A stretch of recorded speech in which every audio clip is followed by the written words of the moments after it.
आया या री इंटरप्रिटेशन की जरूरत है तो वहाँ पे जरूर कॉन्स्टिट्यूशनल बेंच होती है। मैम जैसे ये फार्मास्यूटिकल्स वाला केस है उसमें 3 जज बेंच का ये जजमेंट है, इसमें तो कॉन्स्टिट्यूशनल को इंटरप्रेट किया इन्होंने। कॉन्स्टिट्यूशन का इंटरप्रिटेशन देखो 2 तरीके से होता है। पहला होता है ना कि एक कौन सी जजमेंट की बात कर रहे हो, प्रीवी काउंसिल वाली बात कर रहे हो क्या? मैम फार्मास्यूटिकल्स लिमिटेड वाला। अच्छा, हॉर्टिस फार्मास्यूटिकल वाला। Yes ma'am. उसमें ना बेसिकली देखो 2-3 तरीके की चीजें। एक तो मैंने तुमको बताया कि ये तुमको ऑन एंड ऑफ आगे भी मिलेंगे, जहां पे तुमको लगता है कि मैटर कॉन्स्टिट्यूशनल बेंच को सुनना चाहिए लेकिन वो मैटर छोटी बेंच के द्वारा सुने गए हैं। तो उसमें एक तो क्या है ना कि जैसे मान लो कि कोई नया इंटरप्रिटेशन इवॉल्व नहीं होना है, एग्जिस्टिंग की क्लैरिटी है, मान लो एग्जिस्टिंग की क्लैरिटी में भी आई थिंक कि सुना जा सकता है, इसको छोटी बेंच सुन सकती है। लेकिन जहां पे क्लैरिटी का मतलब चीजें ऑलरेडी हैं, आपको कोई नई डॉक्ट्रिन इवॉल्व नहीं करनी, जो है उसको क्लियर करना है। जब आप कोई नई डॉक्ट्रिन इवॉल्व करते हो ना, जहाँ पे कोई कंफ्लिक्ट है या जहाँ पे कोई नया क्वेश्चन ऑफ लॉ है जो पहले कभी नहीं डिसाइड किया गया था, वहां पे एक्चुअल में जिस बेंच के सामने मैटर आता है ना, वो उसमें देखती है कि मैटर कॉन्स्टिट्यूशनल बेंच को सुनना चाहिए या उसको वो सुन सकती है। अगर वो नहीं सुन सकती ना तो फिर वो सीजीआई से रिक्वेस्ट करती है कि मैटर की ग्रेविटी को देखते हुए या उसके क्वेश्चन ऑफ लॉ को देखते हुए कॉन्स्टिट्यूशनल बेंच का गठन किया जाए। तो जो उसका एडमिनिस्ट्रेटिव प्रोसेस है ना, वो बेसिकली ये है। आप लोगों ने कई सारे केसेस में देखा होगा, कोई बेंच के पास एक मैटर आया, फिर उन्होंने उसको मैटर को देखा, फिर उन्होंने उसको सीजीआई को बोला कि you should constitute a constitutional bench because a new question of law is involve. Then in that circumstances a constitutional bench is created by the chief justice of India. और बाकी ये सब चीजें क्या होती है ना, ज्यादा ही कोर्ट में प्रैक्टिस करने से पता चलती हैं, क्योंकि यहाँ पे इतनी चीजें ना क्लियर होती नहीं है, पर जितना मुझे मालूम है वो मैंने बता दिया तुम्हें। समझ में आया ना? तो जिसके सामने भी आएगा वो मैटर, अगर उसको लगता है इसमें कोई क्वेश्चन ऑफ लॉ है, तो उस कंडीशन में वो सीजीआई से रिक्वेस्ट करता है कि इसके लिए आप एक कॉन्स्टिट्यूशनल बेंच बनाइए।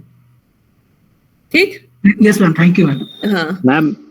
हाँ मैम वो डॉक्ट्रिन ऑफ टेरिटोरियल नेक्सस का फिर से एक बार रिव्यू दे दीजिए मैम, कल लास्ट की क्लास मिस हो गई थी। डॉक्ट्रिन ऑफ टेरिटोरियल नेक्सस में मैंने आप लोग को बताया था आर्टिकल 245 के बारे में, जिसमें एक दिन मैंने आप लोग को 2 केसेस बताए थे। एक Wallace brothers versus IT commissioner का केस बताया था, दूसरा हमने बताया था मैंने आपको स्टेट ऑफ बॉम्बे वर्सेस आरएमडीसी का केस। ठीक है ना? तो वैलेस ब्रदर के केस में मैंने आपको बताया था कि बेसिकली टेरिटोरियल नेक्सस में जो केसेस आते हैं, primarily they are associated with imposition of taxes whenever there is any issue related with the tax. तो मैंने एक चीज आपको बताई थी कि once you are going to read article 245, it is very clearly mentioned. क्या clearly mentioned है? That the parliament can make legislation which has extraterritorial operations. तो the meaning of extraterritorial operation means beyond the territory of India. लेकिन यहाँ पे question क्या उठता है? यहाँ पे क्वेश्चन ये उठता है कि क्या एक स्टेट ऐसा कोई लेजिस्लेशन बना सकता है जो किसी ऐसे व्यक्ति के ऊपर लागू होता हो जो कि किसी दूसरे स्टेट में रहता है, या स्टेट ने बनाया और उसको दूसरे स्टेट में रहने वाले व्यक्ति के ऊपर अप्लाई कर दिया।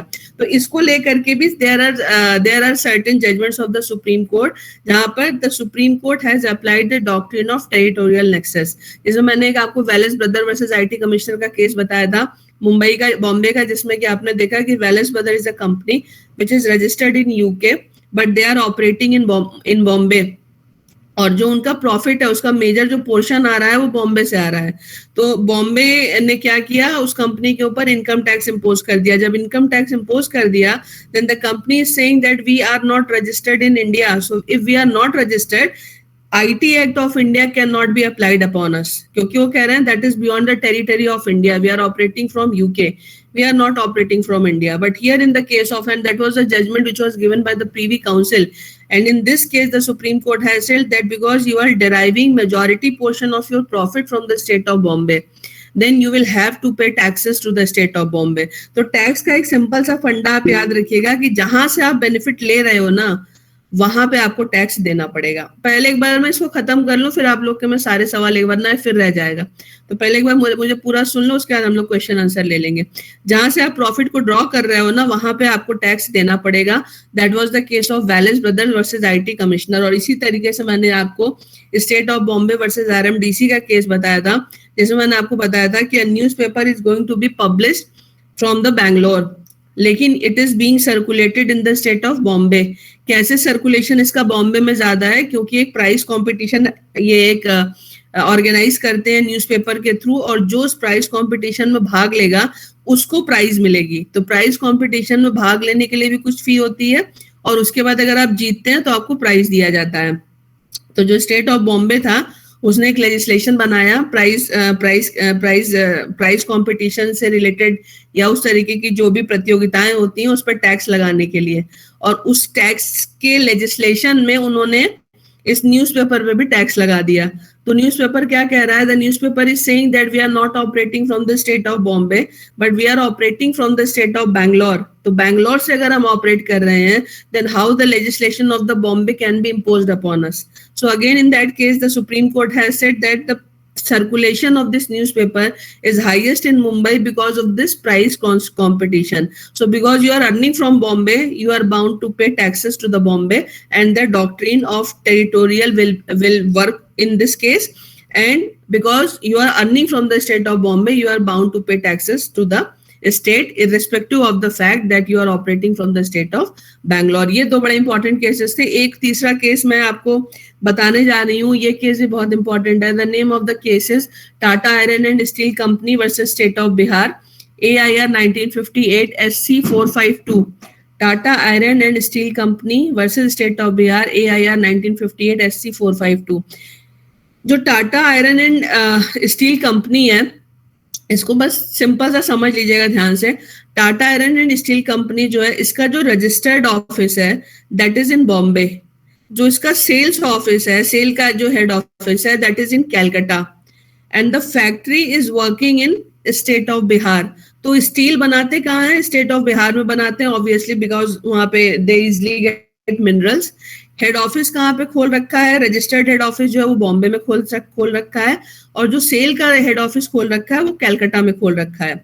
What state of Bihar has done? The state of Bihar has imposed sales tax over this company Tata Iron and Steel. तो Tata iron and steel company के ऊपर सेल्स टैक्स किसने लगाया? बिहार ने।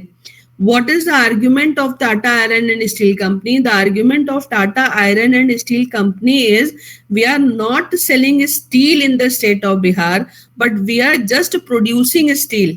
तो हम यहाँ पे सेल नहीं कर रहे हैं, सेल हमारी होती है हमारे रजिस्टर्ड हेड ऑफिस में, रजिस्टर्ड सेल ऑफिस में, मींस कैलकाटा में, या हम कहीं भी सेल कर रहे हैं। हम चूंकि बिहार में सेल नहीं कर रहे हैं तो बिहार एक्साइज तो चालू मान लो लगाएगा, but how the state of Bihar can impose sales tax? So the important question in this case is whether the state of Bihar, where Tata Steel is not selling its product, can impose sales tax over this company.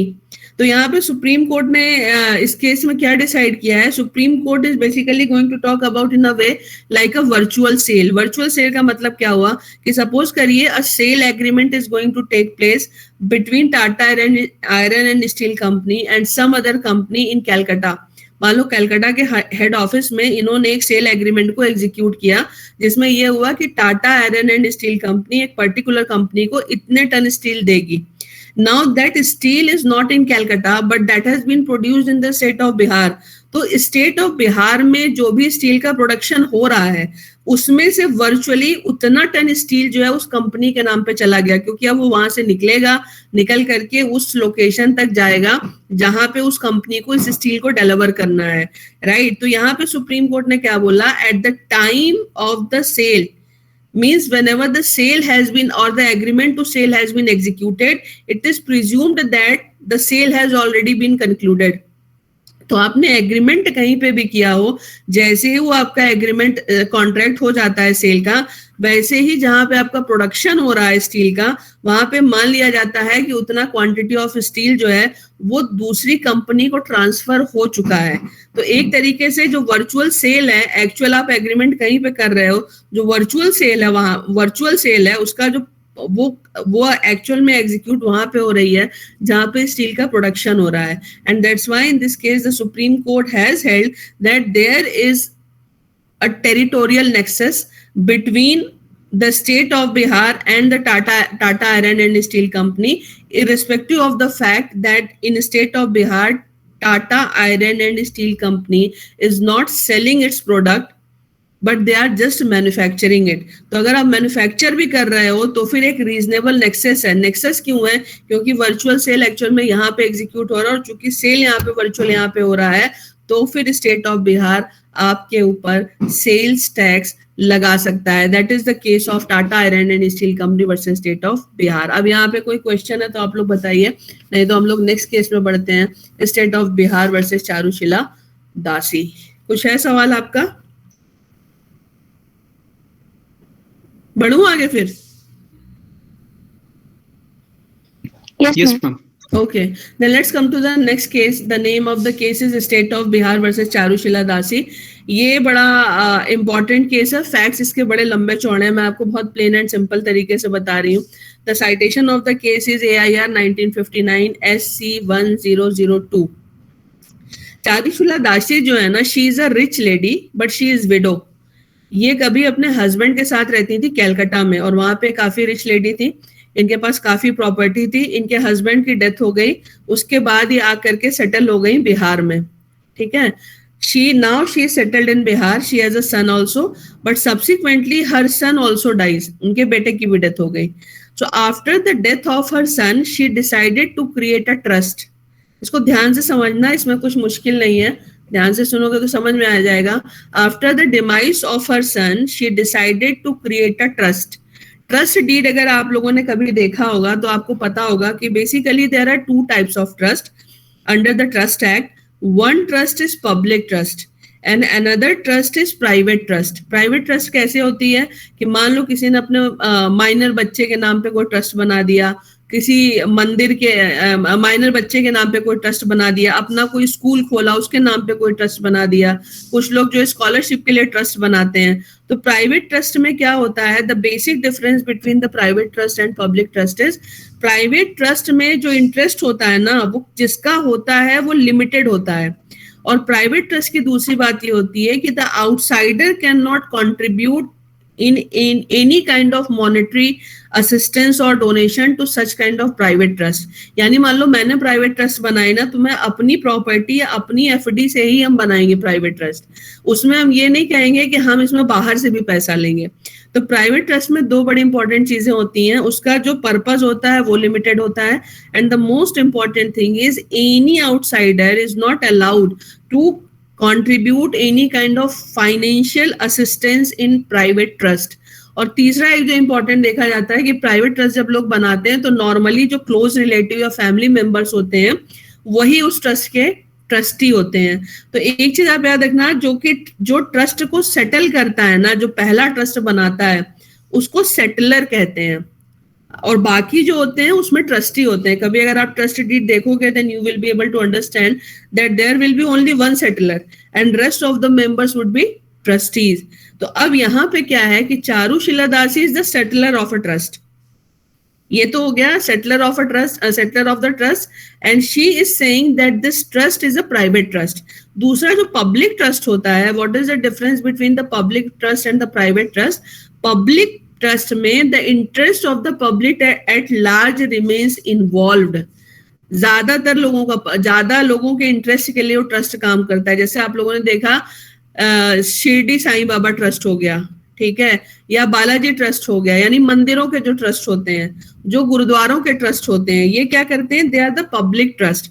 Public trust इसको क्यों बोलते हैं? चाहे मैं मंदिर में जाऊं या गुरुद्वारे में जाऊं या आप में से कोई जाए, हम वहां पे जा करके अगर हम चाहें then we can donate something, और जो हम डोनेट करते हैं that is basically used for that trust for different kind of purposes. Obviously those purposes should remain identified.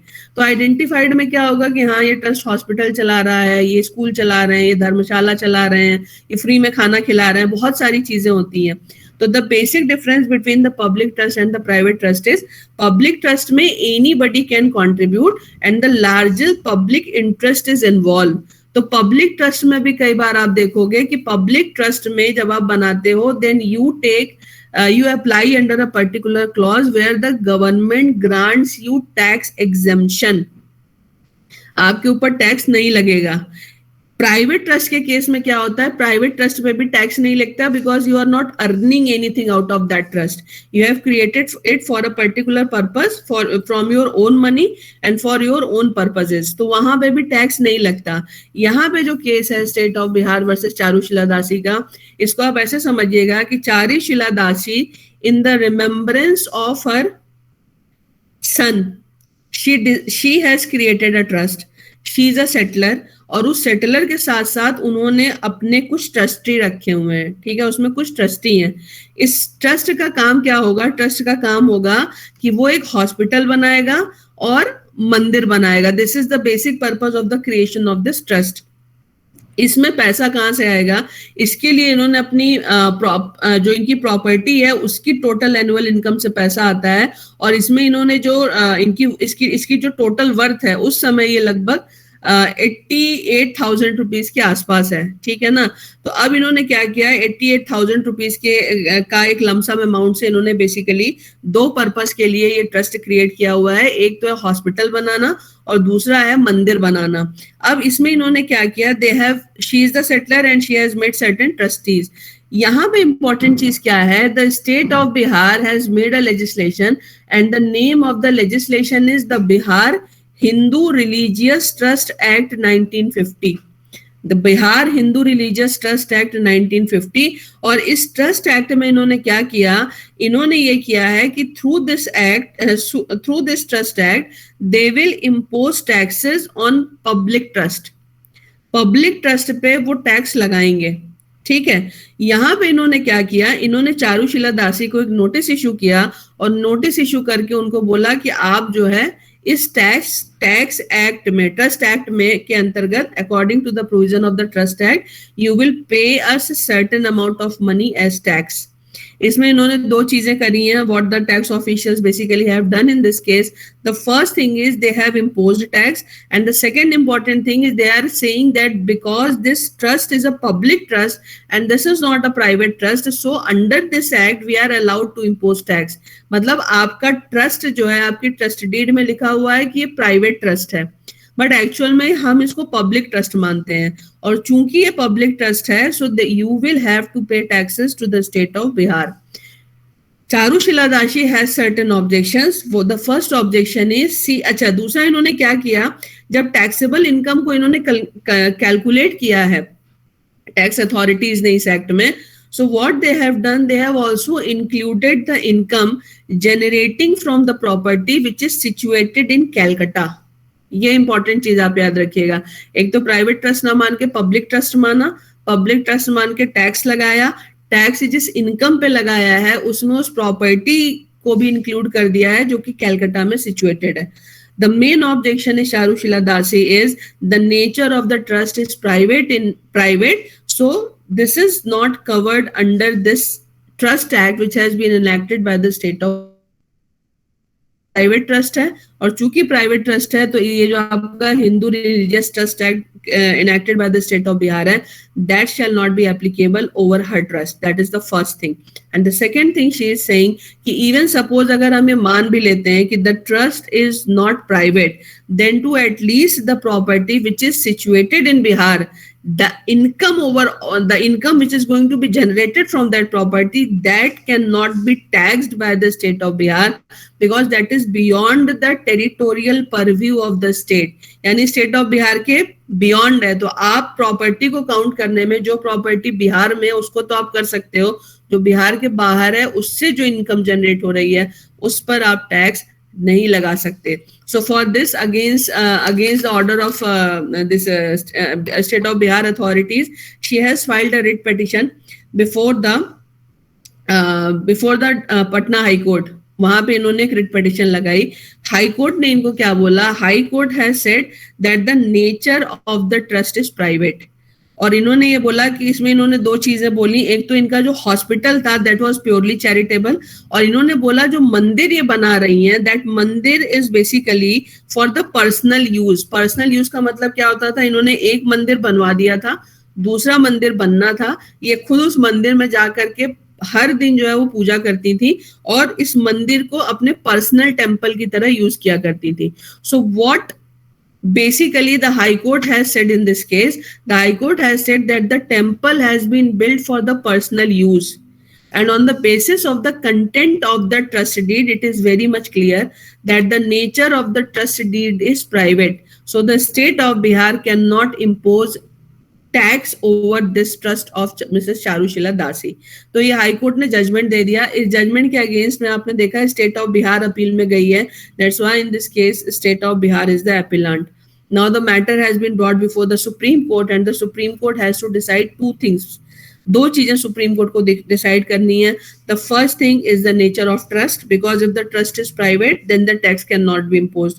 तो nature of the trust is going to be very relevant. अगर private है तो tax नहीं लगेगा, public है तो tax लगेगा. And the second important thing is suppose the nature of the trust is public, then while imposing the tax, the income which is going to be generated from the property which is situated outside the territory of Bihar, means which is situated in Calcutta, can state of Bihar impose tax from the income of that property also. मतलब tax की पूरी wealth को, value को जब आप count कर रहे हो तो क्या उसमें कैलकाटा की प्रॉपर्टी से जो इनकम आ रही है उसको आप इंक्लूड कर सकते हो, because Calcutta is not with in the territorial limits of the state of Bihar. So these two things which has to be decided by the Supreme Court. So first thing is what is the nature of the trust. तो यहाँ पे Supreme Court ने एक चीज बोली. Supreme Court ने बोला कि High Court has made an error in deciding the nature of the trust. और error में इन्होंने क्या निकाला? Error में इन्होंने दो चीजें निकाली. पहली चीज इन्होंने ये निकाली कि जब आप पर्सनल, आप में से, हालांकि हम में से बहुत लोग सहमत होंगे कि इनका पर्सनली, क्योंकि मैंने देखा है कि अगर अपने लोगों की तरफ आप गांव में देखिए तो जो लोग मंदिर भी बनाते हैं ना वो घर के बाहर बनाते हैं. यहाँ पे एक इन्होंने आर्ग्यूमेंट सुप्रीम कोर्ट ने बोला कि मंदिर अगर इनके पर्सनल यूज के लिए था तो वो घर की प्रीमाइस के बाहर कैसे बना था. दैट इज वन पॉइंट, क्योंकि इनका जो इन्होंने मंदिर बनाया है वो घर की प्रीमाइस के बाहर बनाया हुआ है. लेकिन इसमें जो सबसे इंपॉर्टेंट पॉइंट है, on the basis of which this judgment has been pronounced by the Supreme Court, in the trust deed she has mentioned one clause, and that is the decisive clause. And what that clause says, वो clause ये कहता है कि the offerings या perquisites जिसको बोलते हो, जिसको आप प्रसाद, हम लोग आप देखते हो मंदिर में आप जाते हो, आप कुछ ना कुछ चढ़ाते हो, तो इन्होंने बोला कि मंदिर में जो भी चढ़ावा आएगा, जो भी ऑफरिंग होंगी, उस पे जो कंट्रोल होगा वो चारुशीला दासी ट्रस्ट का होगा. चारुशीला दासी का होगा, यानी ट्रस्ट का होगा. अब यहाँ पे एक इंपॉर्टेंट चीज क्या है कि once you are going to build a temple for your personal use, अगर हम अपने घर में अपने मंदिर को बनाते हैं तो उसमें कोई भी बाहर का आदमी आकर के कुछ ऑफर नहीं कर सकता, because we have made that temple for our personal use. But once we are going to say that whatever is going to be offered, that will be considered as the property of the trust. तो इसका दो मतलब है. पहला मतलब ये है कि आपने वो मंदिर दूसरों के लिए खोल रखा है, और खोलने का मतलब है कि any outsider may visit that temple and they may offer anything in the form of cash, in the form of kind और इन व्हाटएवर वे.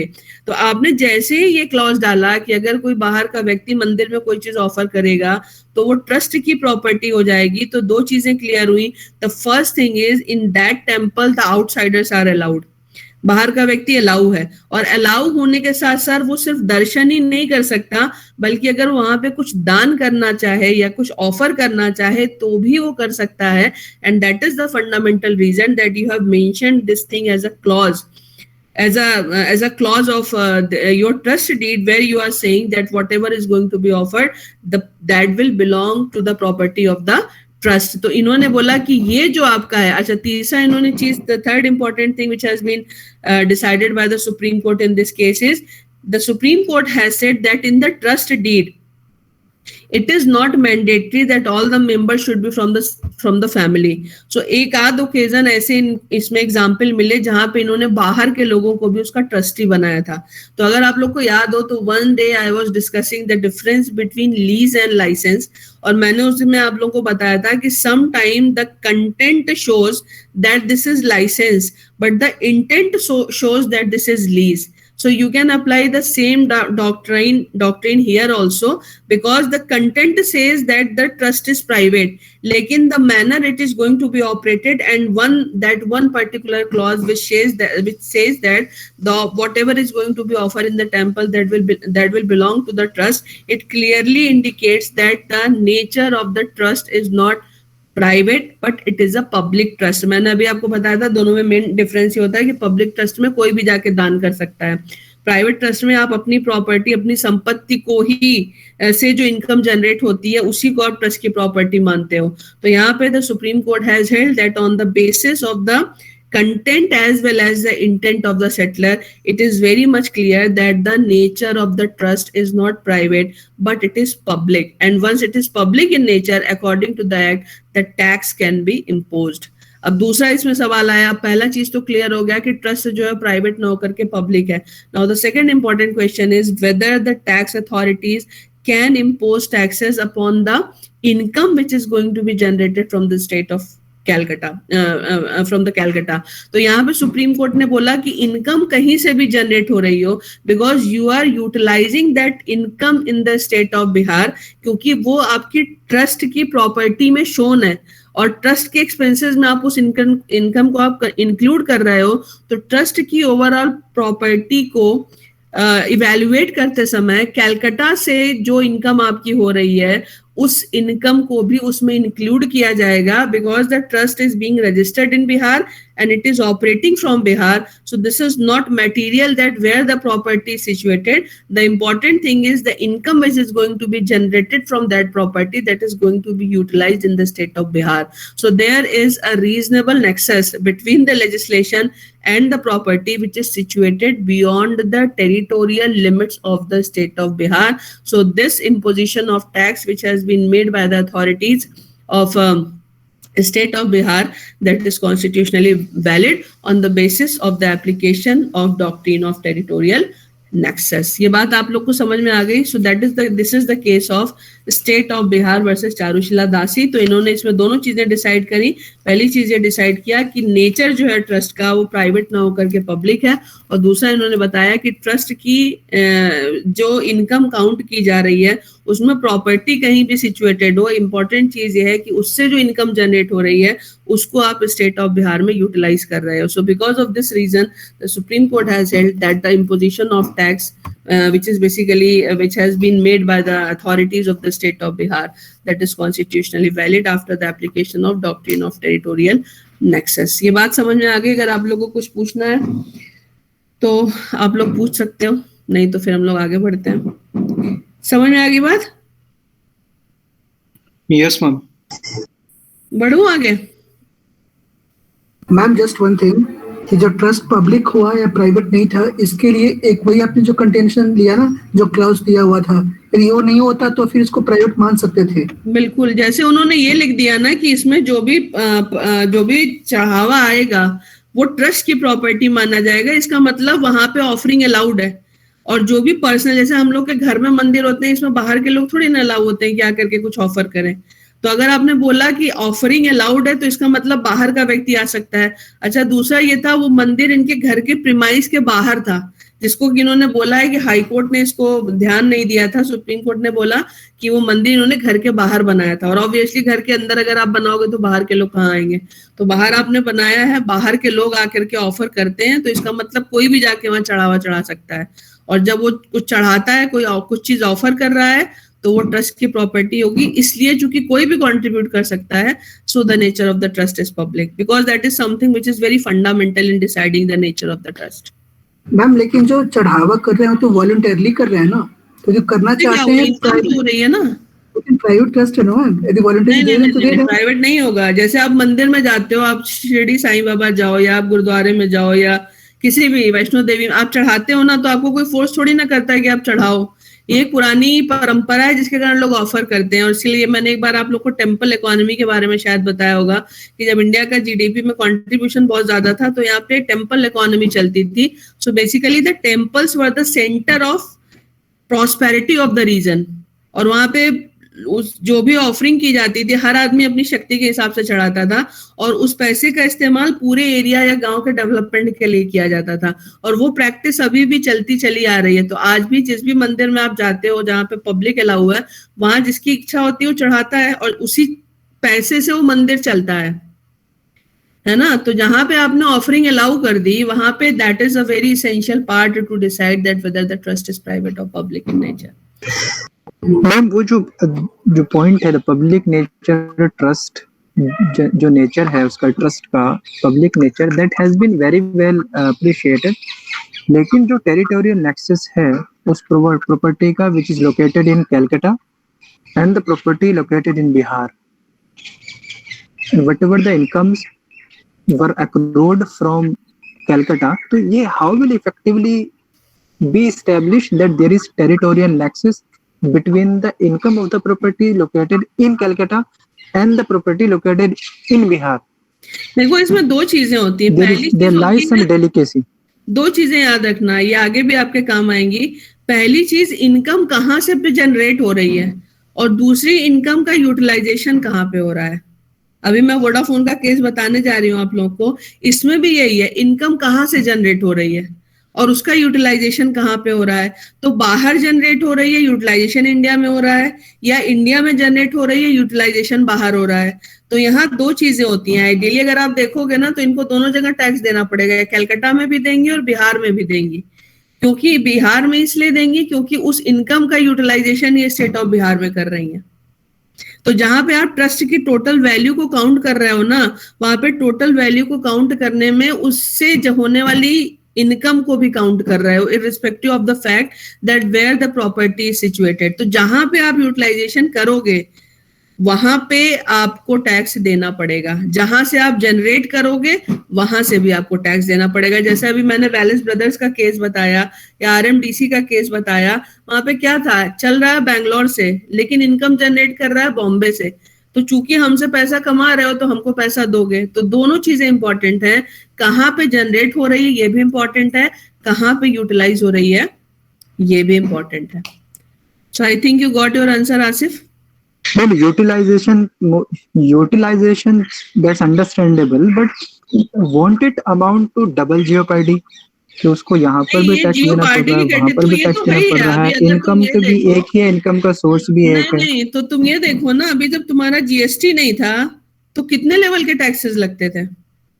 टैक्स जो है वो उसके ऑफेंस की कैटेगरी, मतलब क्राइम की कैटेगरी में नहीं आता ना कि आप डबल जीओपार्डी लगाओगे, लेकिन मल्टीपल टैक्सेस तो है ही है। एक ही चीज पे आप, जैसे मान लो मैं एक गवर्नमेंट एम्प्लॉय हूँ, सरकार ने मेरी इनकम पे टैक्स लगा दिया, तो आपने लगा दिया तो लगा दिया ना, लेकिन मैं जितने भी चीजें परचेज करूंगी मैं सब पे इनडायरेक्ट टैक्स दूंगी, तो ये भी डबल टैक्सेशन है। इसी तरीके से जो प्रोडक्ट को प्रोड्यूस करता है वो एक ही प्रोडक्ट पे एक्साइज टैक्स भी दे रहा है, उसी पे सेल्स टैक्स भी दे रहा है, 50 तरीके के टैक्सेस लगते हैं, तभी तो सरकार वैट लेकर के आई। तो वैल्यू जो आपका जो वैल्यू एडिशन करते हो आप उस पर भी टैक्स देते हो, और साथ ही साथ जीएसटी जो लेकर के आई, गुड्स एंड सर्विसेज टैक्स, इसमें इन्होंने क्या किया, इन मल्टीपल टैक्सेस को ही तो खत्म किया है ना। तो multiple taxes definitely it was a problematic thing, क्योंकि इसमें क्या होता है, बिजनेस जो है बहुत ही कॉम्प्लेक्स हो जाता है, लेकिन इसमें बिजनेस करने वाले को नुकसान इसलिए नहीं होता, लास्ट क्लास में तुम थे नहीं आई थिंक, क्योंकि वो क्या करता है ना, इस टैक्स को आगे पास ऑन करता जाता है और अल्टीमेटली पूरा का पूरा टैक्स प्लस प्रॉफिट जो देता है उसको कहते हैं कंज्यूमर या एंड यूजर। तो सबने अपना अपना प्रॉफिट और टैक्स दोनों निकाल लिया कंज्यूमर से। लेकिन यस, ये जो आपके मल्टीपल टैक्सेस थे, इसीलिए तो इतने दिन से जीएसटी की डिमांड हो रही थी, क्योंकि जहां पे टैक्स कम है वहां पे वही प्रोडक्ट सस्ता है, जहां पे टैक्स ज्यादा है वहां पे वही प्रोडक्ट बहुत महंगा है। तो disparity in the price of the same product है in different states, that's why there was a demand of the uniform tax and then the GST was introduced. You got your answer Asif? Ma'am ये Wallace brother के जैसे बिल्कुल facts हैं, जैसे कि Amazon's headquarter is located in Washington USA and the company is incorporated here in India as well, and had its exclusive control and management there in USA, but a member of it carried on its business here in India. फिर उसने क्या किया, the company made a huge profit, और उसका जो major part था वो India से ही हुआ है। तो ये तो ठीक है कि एक नेक्सस तो पाया गया, टेरिटोरियल नेक्सस तो पाया गया क्योंकि उसका एक मेंबर है वो यहाँ पर ऑपरेट कर रहा है, बट द क्वेश्चन रिमेन्स कि can India levy tax on entire income of the company, जैसे वॉलेस ब्रदर में हुआ है, हाउ मच और टू व्हाट नहीं, extent was it entire income पे नहीं जस्टिफाइड? लगा सकते, एंटायर इनकम पे नहीं लगा सकते। जितना हमारे यहाँ से कमाओगे वो तो जो है फिर अनजस्टिशिएबल हो जाएगा ना, पर हमारे यहाँ से जो कमाओगे उस पर तो हम लगा सकते हैं। नहीं, वॉलेस ब्रदर में तो पूरी इनकम पे लगाया है उन्होंने। पूरी इनकम पे उन्होंने लगाया, that was the evolving area. Maybe Wallace brother was mainly earning from India, from Bombay. We don't know that what was the position at that point of time ना। वो इतना पुराना केस है, उस समय का कोई रिकॉर्ड तो मिलता नहीं। उसमें जो टर्म यूज किया गया उसमें उन्होंने बोला है कि आप मेजर पोर्शन में, maybe the entire portion they are earning from the state of Bombay. So we are not clear about that. लेकिन अभी के सिचुएशन में देखोगे अगर, तो जितना जिससे कमाओगे बहुत ही सिंपल है, उतना उसको दोगे। अगर आप हमसे प्रॉफिट ले रहे हो तो आप हमें टैक्स दोगे। तो वैलेस ब्रदर का केस इसलिए पढ़ाया जाता है ना, क्योंकि Wallace brother was the first case where it was validated that the tax can be imposed on a company which is operating from outside the territory of India as well. So that's why that case is important. तब से तो इतना tax law change हो गया है ना कि, और आप उसके बाद तो आपका ग्लोबलाइजेशन आ गया, बहुत सारे चेंजेस हुए, और उसके बाद वोडाफोन का केस आया, और वोडाफोन केस के बाद भी जो है we all are aware कि how the income tax act was amended। तब से तो वो ना basically that case is important just for this purpose to develop an understanding that what is the meaning of territorial nexus। उस समय आपके international tax laws वगैरह जो थे ना वो भी इतने ज्यादा क्या बोलते हैं एडवांस नहीं थे जैसे आज के समय में हो गए, और नई ग्लोबलाइजेशन इतना तगड़ा था। और जहां तक अगर आप ब्रिटेन का देखोगे तो ब्रिटेन ने तो इंडिया से खैर बहुत पैसा कमाया, इसमें कोई दो राय नहीं है। तो वी डोंट नो कि may be the Wallace brother is primarily operating और अर्निंग ओनली फ्रॉम इंडिया। ठीक है ma'am? Yes ma'am, thank you. Doctrine of territorial nexus में जो भी हम सारे केसेस देख रहे हैं सारे इकोनॉमिक नेचर के हैं, टैक्सेस इन सब के टैक्सेस में ही आते हैं मेनली। टेरिटोरियल नेक्सस में और कहाँ पे जाओगे? प्राइमरली आपका टैक्स इश्यूज ही आते हैं टेरिटोरियल नेक्सस में, because you are talking about extra territorial operation ना। आपका लेजिस्लेशन जो किसी और देश विदेश के व्यक्ति पे जाकर के लग रहा है या किसी कंपनी पे जाके लग रहा है, विच is not in the territory of India. Ma'am जो स्टेट स्पेसिफिक कुछ क्रिमिनल लॉस जो बनते हैं वो किसी और के स्टेट वाले पे लगा सकते हैं यदि कुछ कॉज ऑफ एक्शन ऐसे अराइज जैसे मान लो कोई इंडिया से ऑफेंस करके भाग गया, या मान लो, चलो सिंपली वो भी छोड़ दो, मान लो ये अभी तुम्हारा आईटी का समय चल रहा है, इंफॉर्मेशन टेक्नोलॉजी का। अब जो बैठा हुआ है कहीं वो किसी और देश में है और यहाँ पे वो सिस्टम को हैक करता है या वो पैसे चुराता है, तो यहाँ के हिसाब से तो उसने एक लॉ का वायलेशन किया ना। तो दुनिया के किसी भी कोने में बैठा हुआ उसको पकड़ के ला सकते हैं, इसलिए तो एक्स्ट्राडिशन होता है। तो not necessarily physically you should remain here to commit a crime. You can be in any part of the world, but once you are violating any law of India, you can be prosecuted and executed both। मेरी बात समझ में आई ना? जैसे आप लोगों ने देखा कोई टेररिस्ट एक्ट हुआ, जैसे हाफिज सईद का केस है। हाफिज सईद इंडिया में थोड़ी ना है, दाऊद इब्राहिम इंडिया में थोड़ी ना है, छोटा राजन इंडिया में थोड़ी ना था, बाहर थे ये लोग, लेकिन ऑपरेट कहाँ कर रहे थे? इंडिया में कर रहे थे। तो अगर हमारे लॉ को आप वॉयलेट करोगे तो हमारे यहाँ पे हम अपने एफआईआर में आपका नाम लिखेंगे, आपको इन्वेस्टिगेट करेंगे, और जब हमारे पकड़ में आओगे तो हम आपको सजा देंगे। तो नॉट समझ गया ना अब? तो यस मैम, आगे बढ़ूं? Yes ma'am. चलो अब नेक्स्ट केस देखते हैं। Vodafone international holdings versus union of India. ये बड़ा इंटरेस्टिंग केस है। Vodafone holdings international holdings versus union of India, 2012 का जजमेंट है। इसमें देखिए इन्होंने कैसे खेल खेला है जिसको आप बोलते हो, और कैसे ये निकले और उसके बाद क्या हुआ है। वोडाफोन इंटरनेशनल जो है ये, this is a multinational company.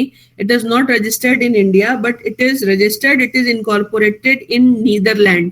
India में ये रजिस्टर्ड नहीं है, इंडिया में इनकॉर्पोरेटेड नहीं है, ये इनकॉर्पोरेटेड है नीदरलैंड में। एक और कंपनी है जिसका नाम है मैं बताती हूँ आपको, हचिंसन टेलीकम्युनिकेशन लिमिटेड। ये केस अपने केसमेट में है मैम? हाँ, केस अपने केसमेट में है क्या? नहीं, केस मैट में नहीं है, पर मुझे लगता है केस बहुत इंपॉर्टेंट है इसलिए मैं इसको पढ़ाती हूँ। ठीक है ना? दूसरा है Hutchinson telecommunication limited.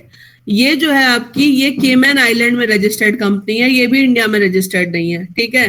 Vodafone international के दिमाग में एक बात आती है कि they should operate in India, तो because India is a very big market. तो इंडिया में इनको जब ऑपरेट करने का इन्होंने सोचा, तो इन्होंने ये सोचा कि इन्होंने किसी कंसल्टेंट को हायर किया और कंसल्टेंट से पूछा कि इंडिया में ऑपरेट करने के लिए हम कैसे अपने कंज्यूमर्स को बढ़ाएं, क्योंकि आपको पता है टेलीकम्युनिकेशन कंपनी का मेन होता है कि कितने ज्यादा यूजर्स हैं। तो जो कंसल्टेंट था उसने इनको क्या आइडिया दिया कि आप एक काम करो, आप एक इंडिया में जो कंपनी ऑपरेट कर रही है टेलीकम्युनिकेशन के सेक्टर में, आप उस कंपनी को टेक ओवर कर लो। तो इन्होंने कंसल्टेंट को लगाया कि तुम बताओ कौन सी कंपनी है जिसको कि हम इंडिया में टेक ओवर कर सकते हैं। कंपनी ने बोला हचिंसन एसआर कंपनी को आप टेक ओवर कर लो। हचिंसन एसआर जो है ये इनकॉर्पोरेटेड इन इंडिया है और ये इंडिया में ऑपरेट कर रही है, लेकिन इस कंपनी की जो एक इंपॉर्टेंट फॉरेन एसोसिएटेड कंपनी है उसका नाम है सीजीपी कंसल्टेंट। तो सीजीपी कंसल्टेंट के केस में आप याद रखिएगा, सीजीपी कंसल्टेंट को आप कह सकते हो कि ये एक तरीके की शेल कंपनी है। सीजीपी कंसल्टेंट इंडिया में ऑपरेट करती है, हेल्प करती है एसआर को, और एसआर जो है उसका यहाँ की 23% मार्केट पे कंट्रोल है। अब जब सीजीपी में और वोडाफोन के बीच में बात हुई तो सीजीपी ने इनको समझाया कि अगर हम लोग ये ट्रांजैक्शन इंडिया में करेंगे तो हमें गवर्नमेंट ऑफ इंडिया को हैवी टैक्सेस देने पड़ेंगे।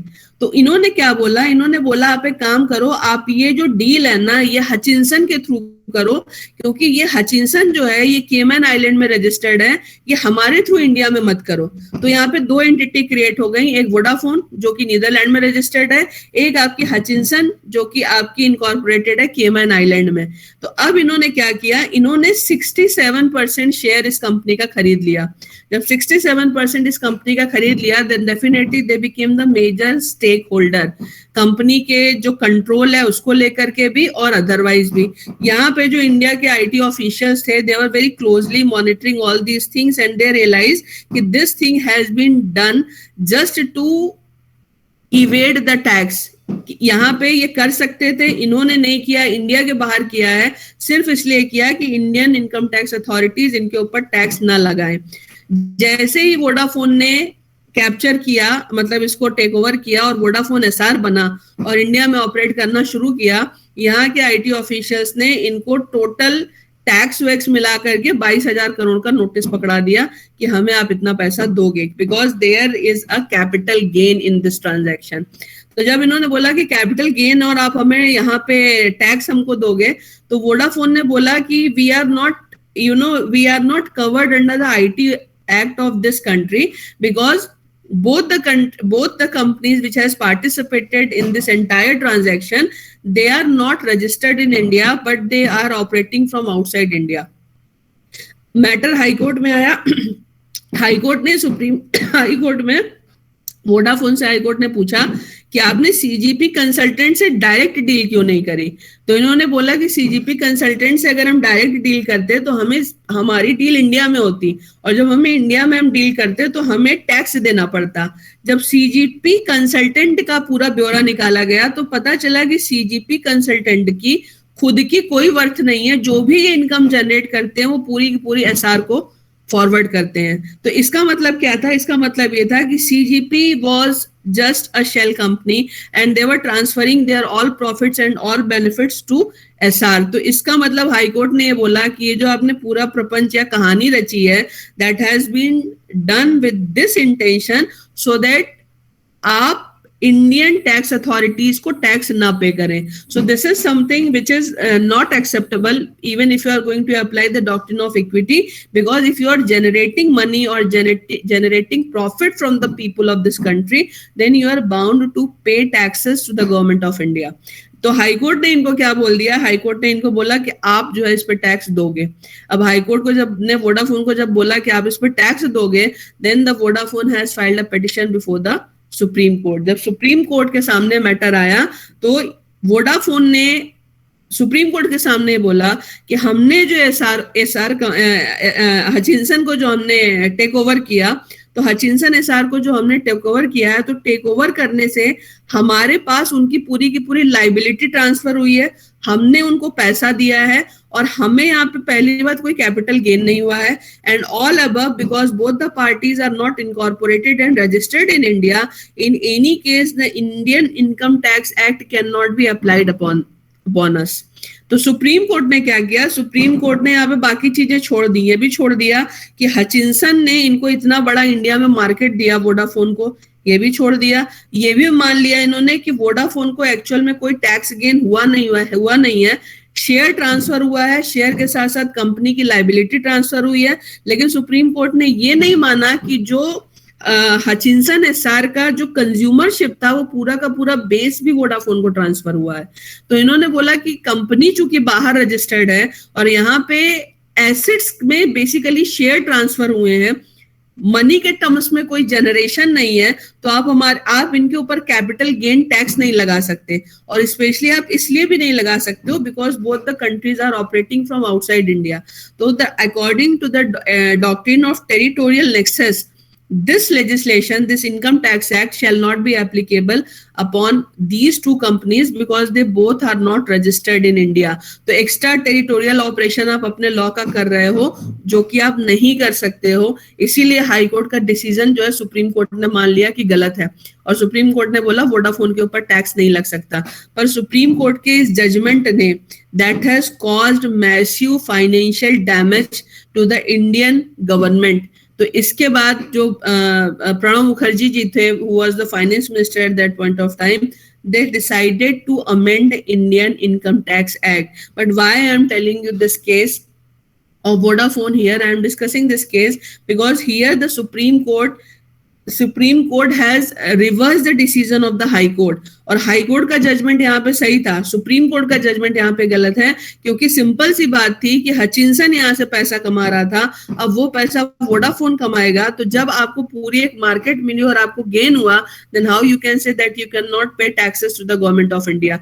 After that the income tax was amended, और सरकार ने उसमें प्रणव दा ने उसमें क्या चेंज किया कि 1965 retrospective application of tax loss किया, रेट्रोस्पेक्टिव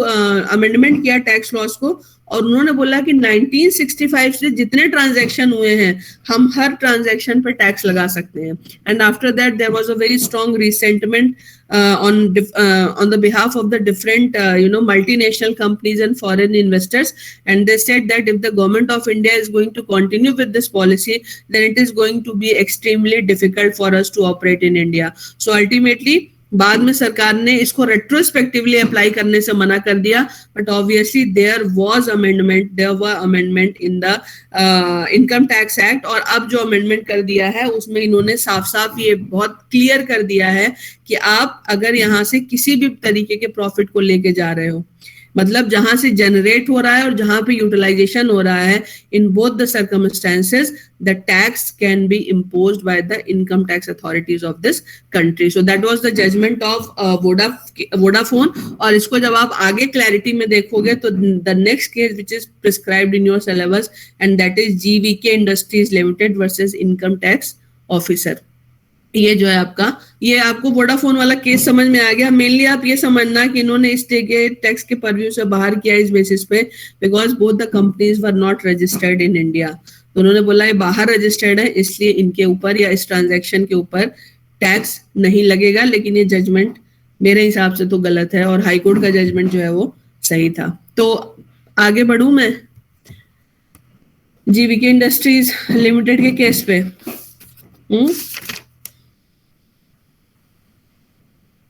यस मैम। तो इसको भी खत्म करते हैं ताकि अब इसको उन लोग आज समाप्त कर सकें। जीवीके इंडस्ट्रीज का जो आप केस देखते हो, ये केस भी अच्छा केस है, लेकिन इसमें वोडाफोन के जस्ट अपोजिट जजमेंट है। इसमें आप देखना क्या हुआ, जीवीके जो है this is a registered company under the companies act, और ये क्या करती है, पावर सेक्टर में काम करती है। तो पावर सेक्टर में काम कर रही है। इन्होंने एक प्रोजेक्ट लिया है राजमुंदरी आंध्र प्रदेश में, और प्रोजेक्ट किस चीज का है, प्रोजेक्ट है एक पावर प्लांट लगाने का। तो जीवीके इंडस्ट्रीज जो है वो आंध्र प्रदेश में एक पावर प्लांट लगाएगी 235 मेगावाट का, जिसकी जो टोटल कॉस्ट आएगी स्टैब्लिश करने की वो होगी 839 करोड़ रुपीस। 839 करोड़ रुपीस की कॉस्ट से इनको एक पावर प्लांट आंध्र प्रदेश में लगाना है. But the problem is there is some obviously बड़े लोगों को ज्यादा एक्सपेंसेस होते हैं तो उनको लोन चाहिए होता है. तो पंगा ये है कि ये फंड्स को कैसे मैनेज करेंगे.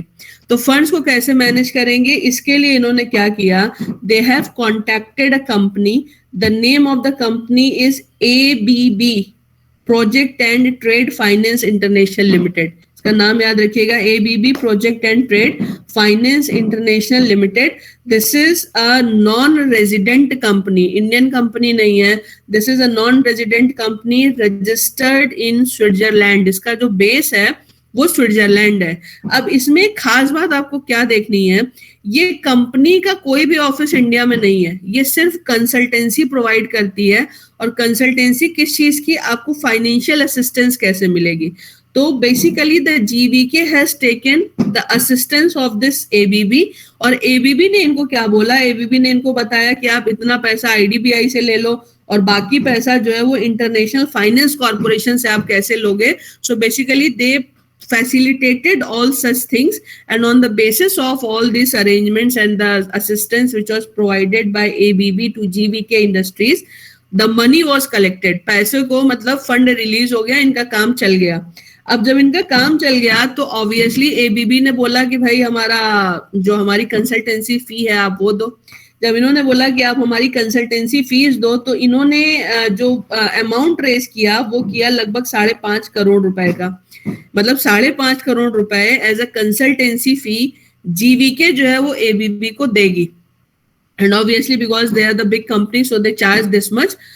अब यहाँ पे क्या होता है, यहाँ पे इनकम टैक्स ऑफिस ने ABB के ऊपर टैक्स लगा दिया इस 5.4 करोड़ की इनकम पे. जब टैक्स लगा दिया तो here ABB which is non-resident company, they are saying that they don't have any office in India.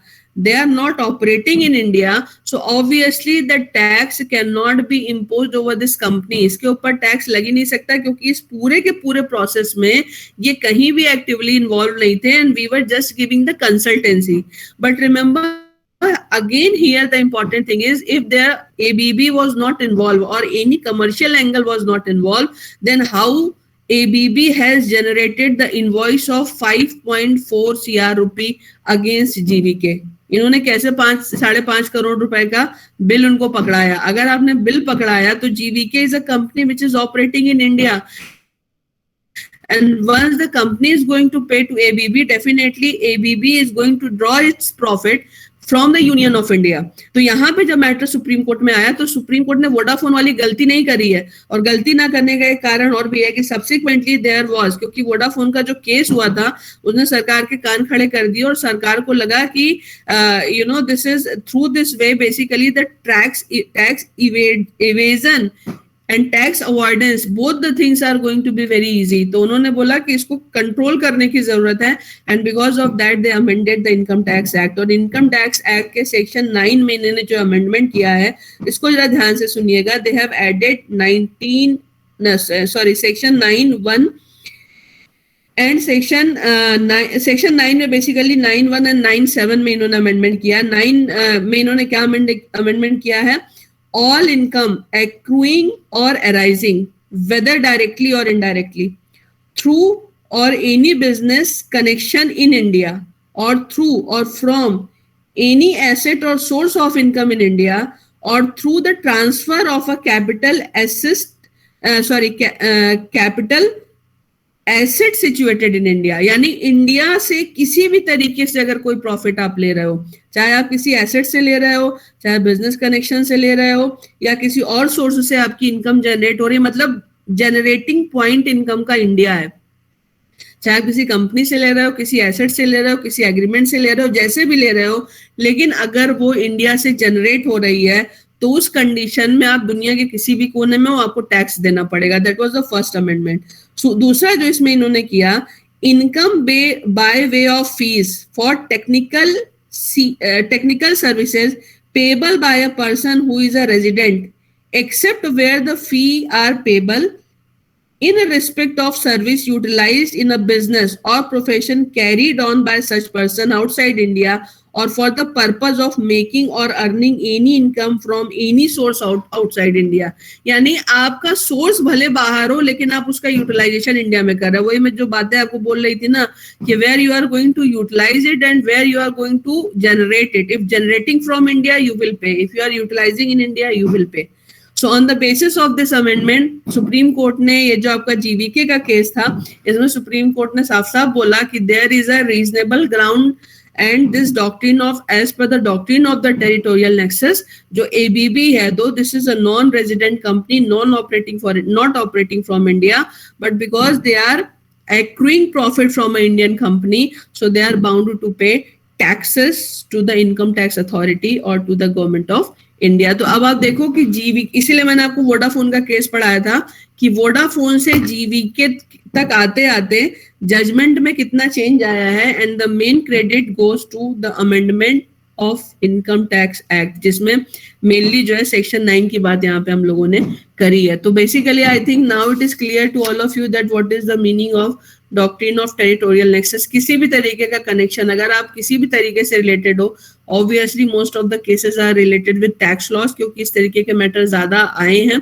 लेकिन इवन अदरवाइज जो भी मैंने आपको बताया कि समबडी सपोज कोई साइबर क्राइम कर रहा है या जैसे अभी आपने देखा फाइनेंशियल ऑफेंसेस हो रहे हैं बाहर बैठ करके, तो भी आपका डॉक्ट्रिन ऑफ टेरिटोरियल नेक्सस लगेगा irrespective of the fact that where the person is sitting. So whoever is going to violate any Indian legislation irrespective of the fact that where he is situated or physically present, he will be liable under that law. So that is primarily the doctrine of territorial nexus. जहां पे subject है और जो legislation का object है, क्या उन दोनों में कोई कनेक्शन है कि नहीं है. अगर है तो इससे फर्क नहीं पड़ता कि वो इंडिया में है या इंडिया के बाहर है, according to article 245. So that is the doctrine of territorial nexus. It is, I hope it is clear to all of you. थोड़ा सा टेक्निकल लगता है लेकिन एक बार आपको समझ में आ जाएगा. बस मेरी दो चीजें याद रखना, इंडिया से जनरेट हो रहा है या इंडिया में यूटिलाइज हो रहा है, दोनों स्थितियों में आप टैक्स दोगे.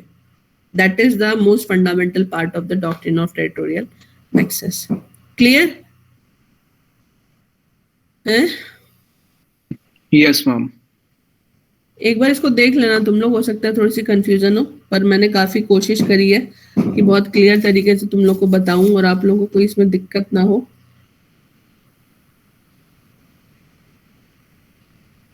ठीक है, तो नेक्स्ट टॉपिक हम लोग इमरजेंसी करके फिर ट्रेड एंड कॉमर्स करते हैं. ठीक है ना? हाँ हार्दिक बताओ.